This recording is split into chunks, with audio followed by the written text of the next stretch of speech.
Hello good morning है आप सबको। Welcome back to our channel. बहुत बहुत बहुत टाइम बाद दोबारा से कैमरा उठा रहे हैं। एक्चुअली कुछ चीज़ें चल रही हैं, मेरे अभी कुछ एग्ज़ाम्स चल रहे हैं तो मैं उसके लिए प्रेप कर रहा हूँ। और one one of them exam आज है बेसिकली।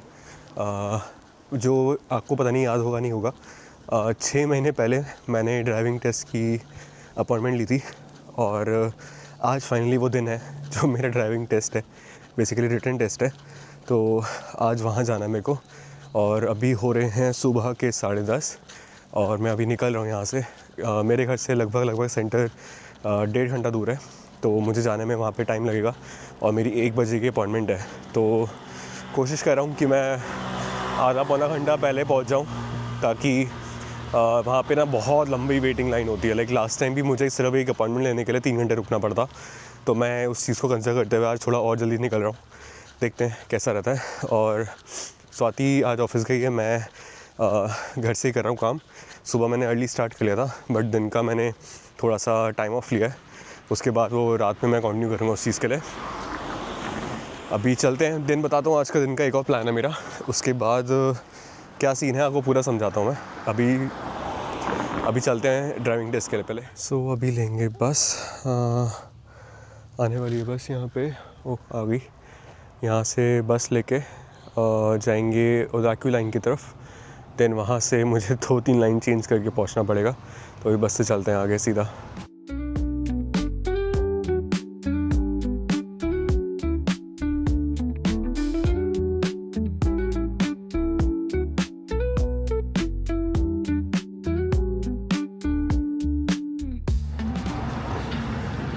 फाइनली पहुँच गए। बहुत लंबी ट्रैवल के बाद लगभग मुझे 1 घंटा 40 मिनट लग गए यहाँ तक आते आते। अभी अंदर जाते हैं, देखते हैं कि क्या मैं 45 मिनट्स पहले पहुँचा हूँ अपने टाइम से। तो चेक करते हैं कि क्या है अब अगला स्टेप, क्योंकि मेरे लिए भी फर्स्ट टाइम है यहाँ पे, देखना पड़ेगा क्या है।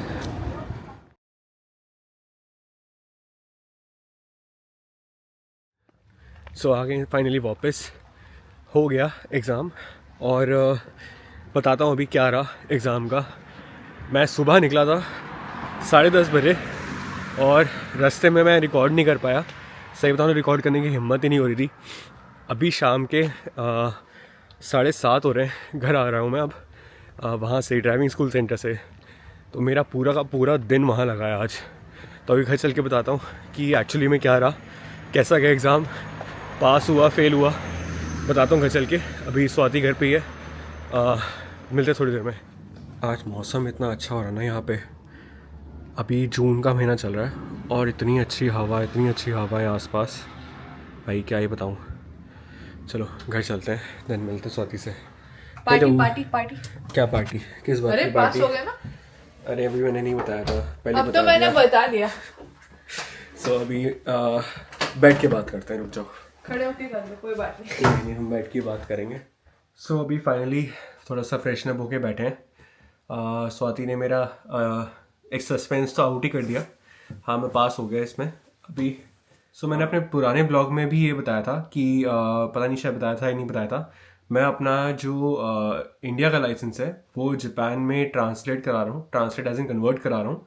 तो उसके लिए जो पेपर होता है, रिटन टेस्ट होता है, उसमें 50 क्वेश्चंस आते हैं और 50 क्वेश्चंस में से आपको आउट ऑफ 45 और मोर स्कोर करने होते हैं टू पास।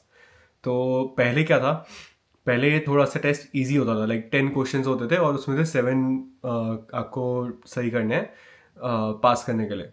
अक्टूबर 2025 से यहाँ पे जो कन्वर्जन्स जो हो रहे थे जापान में फॉरेन लाइसेंसेस के जापानीज लाइसेंस में, वो जो उसका लेवल है वो बहुत ज़्यादा डिफ़िकल्ट कर दिया है और पेपर भी डिफ़िकल्ट होता है। काफ़ी ट्रिकी क्वेश्चंस थे और प्लस जो आपका पासिंग रेट है, जो पहले 70% था अब 90% कर दिया। लाइक मिनिमम 90% आपको स्कोर चाहिए टू पास। तो उसके लिए मैंने अभी थोड़ा टाइम से मैं उसके लिए प्रिपेयर करा था। तो फाइनली आज पेपर क्लियर हो गया मेरा, एक टेंशन निकल गई सर से। बट अब जो अगला पेपर है, अगला पेपर क्या बेसिकली अब अगला प्रैक्टिकल एग्ज़ाम ही है कि आपको ड्राइविंग टेस्ट देना है। तो उसके लिए भी मुझे अपॉइंटमेंट लेनी है अभी। तो मैंने आज अभी रास्ते में आते हुए एक्चुअली अपॉइंटमेंट का ही करा था, इसलिए मैं रिकॉर्ड नहीं किया था। तो मुझे नेक्स्ट अपॉइंटमेंट मिली है अगस्त में, बिल्कुल एंड ऑफ अगस्त में जाके, तो अभी भी 2.5 महीना है मेरे पास। तो जो फर्स्ट अपॉइंटमेंट थी वो 6 मंथ्स बाद की मिली, आज जो हुआ कंप्लीट। जो नेक्स्ट अपॉइंटमेंट है, जो फाइनल टेस्ट है मेरा, उसकी 2 महीने, लगभग 2 महीने बाद की अपॉइंटमेंट मिली है। तो भाई प्रोसेस बहुत लंबा है, लाइक लिटरली लाइसेंस बनने में 8 महीने, वो भी नहीं पता कि बनता ही नहीं बनता। बट इट्स लाइक कि जो आपका टोटल टाइम टेकिंग है एक गो में, अगर आप सब कुछ सही कर लेते हो तो उस केस में आपका 8 महीने लग रहे हैं भाई। इंडिया में लिटरली 8 दिन भी नहीं लगते। सो अभी जो लोग आए हैं जापान में और अपना लाइसेंस इंडिया वाला कन्वर्ट कराना चाह रहे हैं यहाँ पे, उनके लिए मैं एक चीज़ जनरली सजेस्ट करूँगा, भाई ये बुक, यही एक सोर्स ऑफ ट्रूथ है। इस बुक को पढ़ो, और मतलब बस बहुत इजी है, लाइक इंडिया के रूल्स और जापान के रूल्स मोर और लेस बहुत सिमिलर हैं। बस ये है कि इंडिया में रूल्स हम मानते नहीं हैं इतने, और जापान में मानने पड़ेंगे, चाहो ना चाहो मानने ही पड़ेंगे। तो वो डिफरेंस है। बट हाँ, कुछ कुछ चीज़ें एड ऑन्स हैं, वो डेफिनेटली हमें जापान की तरह से सीखनी पड़ेंगी। एक सबसे इजी पार्ट ये था कि क्योंकि हमारा भी इंडिया में राइट एंड ड्राइव होता है, जापान में भी राइट एंड ड्राइव ही होता है, तो मोर और लेस जो रूल्स थे वो काफ़ी हद तक सिमिलर हैं। तो मैं ये सजेस्ट करूँगा कि भाई ये बुक से प्रिपरेशन करना। मैं इस बुक का अमेजोन लिंक जो है इस वीडियो के डिस्क्रिप्शन में अटैच कर दूंगा, जिसको लेनी हो आप वो ले सकते हो। ये मेरे लिए बहुत हेल्पफुल बुक थी, जेन्युइनली बहुत हेल्पफुल थी। एंड मैंने इसी से ही प्रेप किया, और मेरा भी फर्स्ट टाइम अटैम्प्ट था, तो लकीली अच्छा चला गया मेरा भी पेपर। क्वेश्चंस जो होते हैं थोड़े से ना ट्रिकी आते हैं, उसका रीज़न ये होता है, एक्चुअल जो क्वेश्चंस होते हैं वो जापानीज़ में होते हैं, और जो उनके वर्जन्स मिलते हैं लाइक इंग्लिश में होता है। आप चाहे पेपर हिंदी में भी दे सकते हो, मतलब जितनी कंट्री जितनी लैंग्वेजेस हैं, ऑलमोस्ट सब लैंग्वेजेस में ये पेपर अवेलेबल था। वहाँ पे जाके मेरे को सिर्फ उनको बोलना था कि मैं किस लैंग्वेज में पेपर देना चाहता हूँ, तो मैंने तो इंग्लिश ही ऑप्ट आउट किया था। तो इंग्लिश में पेपर जो आया मेरा, क्योंकि वो लोग जापनीज़ को ट्रांसलेट करते हैं टू इंग्लिश, तो थोड़ा सा ना लैंग्वेज का ट्रांसलेशन में ऊपर नीचे हो जाता है, तो वो कैच करना थोड़ा सा ट्रिकी पार्ट रहता है। बाकी मोर और लेस क्वेश्चंस बहुत सिमिलर और इजी, मुझे तो इजी फील हुआ क्योंकि मैंने शायद पढ़ाई करी थी। बट अच्छा है, मतलब आप ट्राई कर सकते हो इस बुक के थ्रू अपना पेपर के लिए अटेंड करना। अब रही प्रोसेस की बात, लास्ट टाइम मैंने बताया था कि जो मेरा पेपर था उसके लिए मेरे को 3-4 चीज़ें ही लेके जानी थी। एक तो जूमिनियो लेके जाना होता है, उसमें आपका रेजिडेंस कार्ड नंबर, आपका क्या कहते हैं स्टेटस, वीज़ा स्टेटस वगैरह सब चीज़ें डिटेल्स होती हैं, अपार्ट फ्रॉम माई नंबर, ये लेके जाना होता है आपको। आपका ओरिजिनल लाइसेंस, जो भी इंडिया का लाइसेंस है वो वैलिड लाइसेंस लेके जाना है। आपके पासपोर्ट्स, जितने भी पुराने पासपोर्ट्स हैं आपको वो लेके जाने हैं। और इंडिया में एक परिवहन करके एक साइट है, वहाँ से आपको डीएल एक्सट्रैक्ट लेना पड़ता है। तो वो डीएल एक्सट्रैक्ट के लिए भी आप ऑनलाइन अप्लाई कर सकते हो। ऑनलाइन ही पीडीएफ उसकी आ जाती है, 50 रुपये का लाइक लिटरली फ़ी है, बहुत बहुत नॉमिनल फ़ी है। तो आप उसके थ्रू अपना डीएल एक्सट्रैक्ट निकाल सकते हो। और फोटोज़ के लिए, हाँ, मैं एक्चुअली फ़ोटो लेके जाना नहीं, मतलब लेके नहीं गया था क्योंकि मुझे ना साइज़ का आइडिया नहीं था। और मैं जब फर्स्ट टाइम अपॉइंटमेंट लेने गया था तो उन्होंने मुझे नहीं बताया था कि कितना फ़ोटोग्राफ्स लानी है नहीं लानी।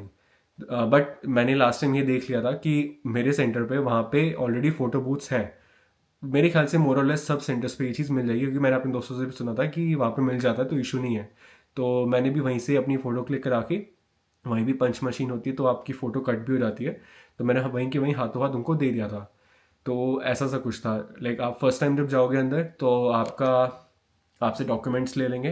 अच्छा हाँ, एक चीज़ और, अगर जिनको जापनीज़ नहीं आती, बिल्कुल भी नहीं आती, अपने साथ एक जापनीज़ बंदा ज़रूर लेके जाना, क्योंकि मोस्टली जहाँ ये सेंटर्स में पुलिस वाले ही होते हैं मोस्टली, तो उनको इतनी इंग्लिश नहीं आती। समझ जाते हैं बट वो आपको इंग्लिश में जवाब नहीं देंगे, तो थोड़ा सा आपको लैंग्वेज आनी चाहिए। तो मैंने भी अपना थोड़ा बहुत गुजारा कर लिया, चल गया मेरा काम। थोड़ी बहुत जापनीज़ इतनी तो आती है कि हो जाए, तो उतना चल गया मेरा। वहाँ पे आपके डॉक्यूमेंट वेरिफिकेशन के लिए वो आपसे डॉक्यूमेंट्स कलेक्ट कर लेंगे। देन थोड़ा देर आपको वेट करना पड़ता है यहाँ पे, लाइक मैं तो, हम मानोगे नहीं, थोड़ा सा मुझे ये चीज़ इरिटेटिंग लगी थी कि मैं सुबह 1 बजे के अपॉइंटमेंट के लिए 12:30 पहुँचा। मतलब दिन की 1 बजे के अपॉइंटमेंट के लिए 12:30 पहुँचा, एंड 1 बजे उन्होंने डॉट स्टार्ट कर दिया डॉक्यूमेंट कलेक्शन वगैरह करना।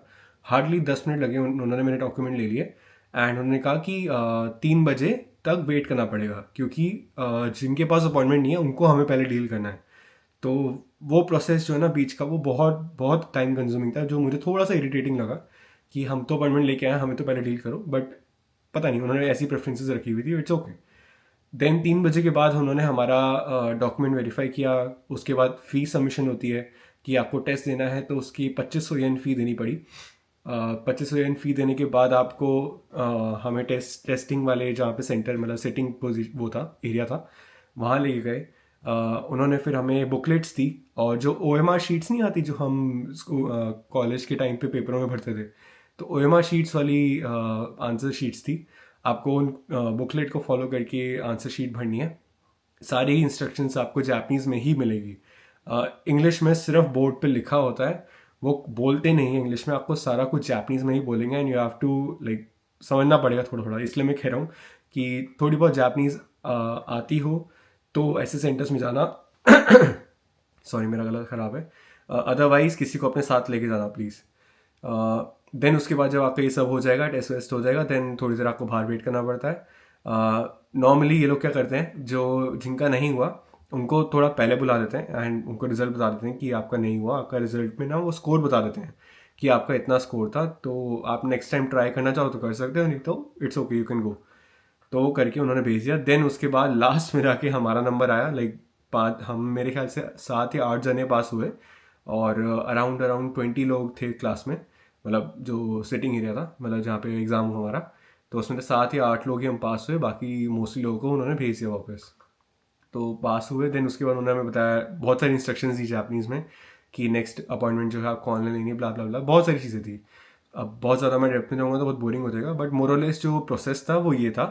और मेरा तो पूरा दिन लग गया भाई, हालत ख़राब हो गई। आज तो शाम में मेरी पार्टी भी थी और मैं गया ही नहीं।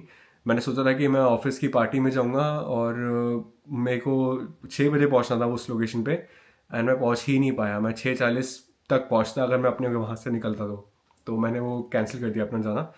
कोई नहीं, नेक्स्ट टाइम का भी प्लान करेंगे। आज इसका व्लॉग का अभी देखते हैं, सिर्फ ड्राइविंग के टेस्ट के रिगार्डिंग इन्फो। आई होप आपके यूज़फुल रहे। आगे कुछ भी आपको डाउट्स हो इस चीज़ से पर्टिकुलर रिलेटेड, आप हमारे कमेंट सेक्शन में डाल सकते हो, या जो भी प्लान करें अपना ड्राइविंग टेस्ट देने के लिए, तो वो भी अपना जो भी उनको एक सपोर्टिंग मटेरियल्स चाहिए या कुछ भी हेल्प चाहिए, गाइडेंस चाहिए, आप मुझे कमेंट सेक्शन में डाल सकते हो। हाँ, मैं इतना एक्टिव नहीं हूँ अभी एट प्रेजेंट, क्योंकि मेरी एक और टेस्ट वगैरह एग्ज़ाम की मैं प्रिपरेशन कर रहा हूँ, वो मैं बाद में बताऊँगा।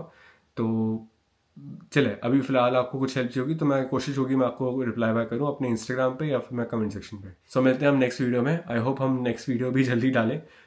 सॉरी हम बहुत अभी स्लो चल रहे हैं, क्योंकि मेरे पास इतना टाइम नहीं है एडिटिंग वगैरह सब चीज़ें करने का, और स्वाति भी अभी आजकल ऑफिस में थोड़ा ऑक्यूपेट चल रही है, तो धीरे धीरे करके हम दोबारा से करेंगे बिल्डअप।